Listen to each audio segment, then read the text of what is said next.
Today we have Jason Robillard with us, the local barefoot extraordinary runner. Jason, what have you recently competed in? The race I just finished was the Burning River 100-mile endurance run in Northeast Ohio. 100 miles. And how did you run that? Barefoot. Well, at least a third of it I ran barefoot. About 33 miles of the race was run barefoot. The other 2/3 of the race I ran in a minimalist sandal, Huarache sandals. Can you sort of walk us through starting off with your training? Like, how did you train for it? A lot of cross training, CrossFit-based exercises, and the work I've done here at the CrossFit gym. That was a major component of my training because I have a relatively low training regimen, or mileage-wise, it's a relatively low mileage training plan. Generally, I would do one long run on the weekends, which ranged anywhere from 20 miles up to a 68-mile run. Then during the week, I would usually have one or two more runs. A lot of hill work, doing hill repeats, running up and down hills. But that was really about it. I probably averaged about maybe 40 miles per week, and then topped out at around 70, 75 miles per week. Were you barefoot the whole time training, or did you mix it up? Most of the time I was barefoot. The only time I didn't really go barefoot is if I was injured. There were a few times I developed blisters from running on hot asphalt. But yeah, pretty much all of the training was barefoot. Can you kind of walk us through how the race went? It went very well. It started off, the course is pretty flat in the beginning, so the first probably 20 miles were very fast, probably at about a 10 to 11 minute pace. After that I ran into the rough gravel section, which I ended up walking. It was about 3-4 miles. After that, I got back onto a pretty good pace up until about mile 50.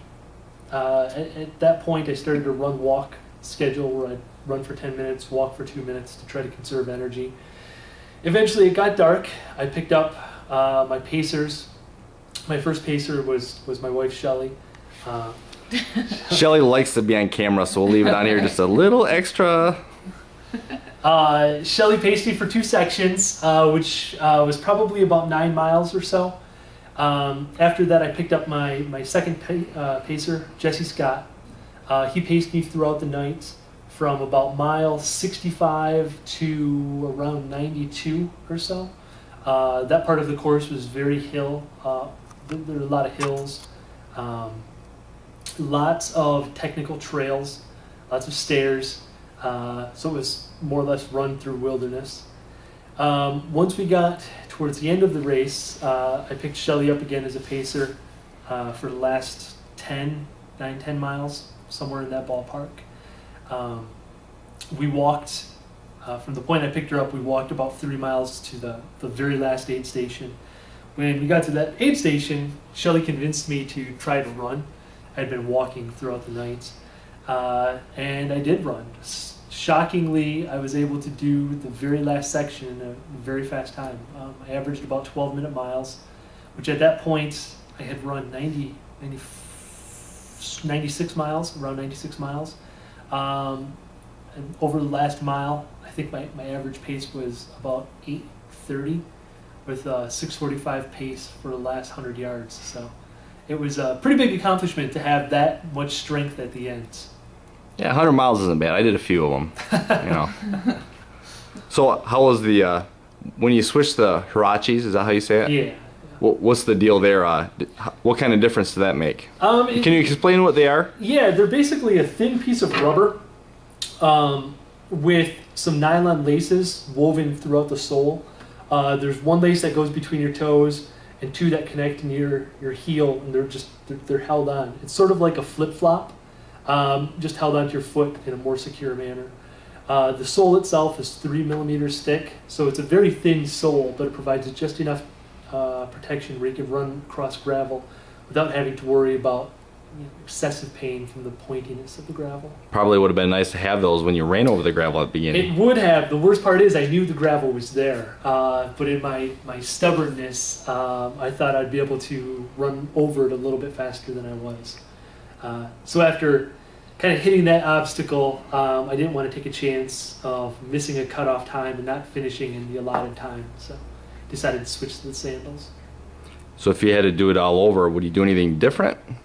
How would you change it up? I know it's a learning process. I think the biggest thing I would change is probably go to the Hirachis earlier, before obviously the very rough section. The first 20 miles of the course was very flat. It was either asphalt roads or very smooth trails. So I probably would have used the Hirachis around that point.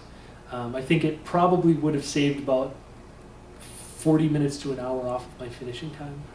What was your total time? 27:46-ish? 47. 26 hours, 47 minutes. Wow. And how was the recovery? Was there any major problems or? Generally the recoveries went pretty well. I tweaked my left Achilles tendon running barefoot over the gravel. I had to change my form a little bit when climbing hills. I guess I strained it. And from that point over the course of the race, it got slowly, it just became slowly more inflamed, more painful. It's, as of right now, we're 5 days after the race. It's still to the point where it's pretty painful to attempt to run or do anything where I'm really flexing it a lot. About what mile was that when you tweaked your calf or your Achilles? It would have been 20, probably 25. So you have a good 75 miles going with a inflamed Achilles. Yeah. Nice. Yeah. Well, can you tell us a little background? Anything? What did you run in? This was a bit of a unique race for me. It was the first time I ran a race in a kilt. I was testing a kilt for a company called Sport Kilt. They make a specialty kilt that's used primarily for hiking. It's basically a kilt made out of moisture-wicking material. I decided to run part of the race in it, try it out, see how it worked. It turns out it was great. It completely eliminated a lot of the chafing that you typically experience in a 100-miler. It was much cooler. There was a lot less sweating going on, which is helpful. So I ended up wearing the kilt for the entire race. It caused some very interesting reactions from people.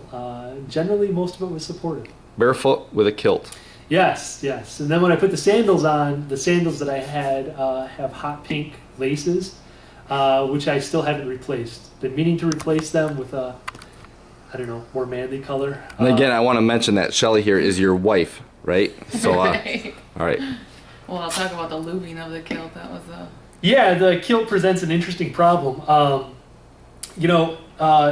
There's still, you want to use some kind of lube in the groin area to help prevent chafing, which with shorts isn't normally too big of a deal. You just kind of turn away from a crowd and, lube up.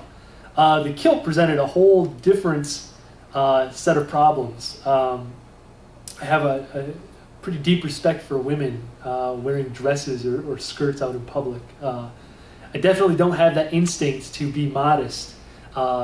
Later on in the race, I just plopped down in a chair, had my legs spread out, like, oh, yes.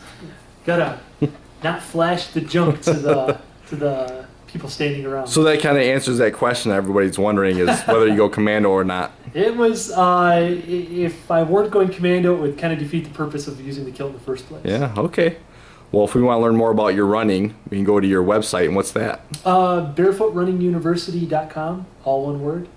So you can either go to Barefoot Running University or CrossFit Grand Rapids, and it shows your upcoming workshops that you offer. Yes, we'll be offering a series of workshops here at the CrossFit gym, approximately once a month through the winter, spring, and next summer. Very good. And how about, you got any books coming up? Or I do have the second edition of my book, aptly called The Barefoot Running Book, which will be available probably around the third or fourth week in August of 2010. And you can find that on Amazon if you just search for The Barefoot Running Book.